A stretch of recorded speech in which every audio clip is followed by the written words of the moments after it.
നമ്മുടെ open കിച്ചണിലുണ്ടല്ലോ, dining ഹാളിനെ face ചെയ്ത് നിൽക്കുന്ന ബ്രേക്ക്ഫാസ്റ്റ് കൗണ്ടറിൽ പ്രൈവസി ആവശ്യമുള്ള സമയത്ത് നമുക്ക് ക്ലോസ് ചെയ്യാൻ പറ്റുന്ന രീതിയിൽ ഒരു സ്ലൈഡിങ് ഷട്ടർ കൊടുത്തിട്ടുണ്ട്. അപ്പോൾ അതിനെക്കുറിച്ച് എല്ലാവരും എന്നോട് ഡൗട്ട് ചോദിക്കുന്നതാണ്, ഇതെന്താണ് മെറ്റീരിയൽ, ഇതെങ്ങനെയാണ് ചെയ്തിട്ടുള്ളത് എന്നൊക്കെ. ഇതാണ് സംഭവം. ഇതുപോലെ നമുക്ക് സ്ലൈഡ് ചെയ്ത് ഒരു സൈഡിലേക്ക് ആക്കാനും പറ്റും.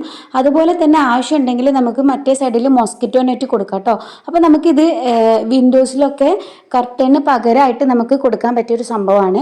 അപ്പോൾ ഇത് ഈ എന്താ പറയുക, ഷട്ടർ ഇങ്ങനെ നമുക്ക് ക്ലോസ് ചെയ്യുന്ന സമയത്ത്, നമ്മളത് ഓപ്പൺ ആക്കുന്ന സമയത്ത് നമുക്ക് വേണമെന്നുണ്ടെങ്കിൽ ജനലൊക്കെ തുറന്നിടുമ്പോൾ കൊതുകൊക്കെ കയറാതിരിക്കാൻ വേണ്ടിയിട്ട് ഈ നെറ്റ് ഇതുപോലെ ഇങ്ങനെ ക്ലോസ് ചെയ്ത് വെക്കാൻ പറ്റും കേട്ടോ.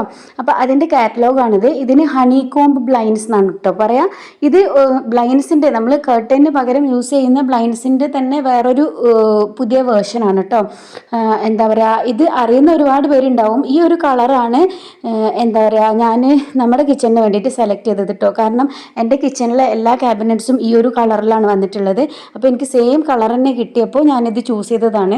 ഇത് കണ്ടില്ലേ, ഒരുപാട് വേറെ കളേഴ്സ് അവൈലബിൾ ആണ്. ഇതിൻ്റെ സൈഡിൽ നിന്ന് നോക്കിക്കഴിഞ്ഞാൽ നമ്മുടെ തേനീച്ചയുടെ കൂടിൻ്റെ ഹെക്സഗൺ ഷേപ്പ് ഉണ്ടല്ലോ, അടുക്കി വെച്ചിട്ടുള്ളത് പോലെയാണ് ഇത് വരുന്നത്. അതുകൊണ്ടാണ് ഇതിന് ഹണി കോംബ് എന്ന് പറയുന്നത് കേട്ടോ. അപ്പോൾ ഈ ഒരു മെറ്റീരിയലിനെ കുറിച്ചും ഇത് എങ്ങനെയാണ് ചെയ്യുക, ഇത് കിച്ചൺ വർക്ക് ഫിനിഷ് ചെയ്തതിന് ശേഷമാണോ ചെയ്യുക, അതോ അതിൻ്റെ മുന്നേ തന്നെ നമ്മൾ പ്ലാൻ ചെയ്യണോ, അങ്ങനെ ഇതിനെക്കുറിച്ചുള്ള എല്ലാ ഡീറ്റെയിൽസും ഉൾപ്പെടുത്തിയിട്ട് നമ്മുടെ അടുത്ത ലോങ് വീഡിയോ ഉടനെ അപ്ലോഡ് ചെയ്യും. അപ്പോൾ നമ്മുടെ ചാനൽ സബ്സ്ക്രൈബ് ചെയ്തിട്ടില്ലാത്തവർ സബ്സ്ക്രൈബ് ചെയ്തിട്ട് നമ്മുടെ വീഡിയോക്ക് വേണ്ടി കാത്തിരിക്കണേ.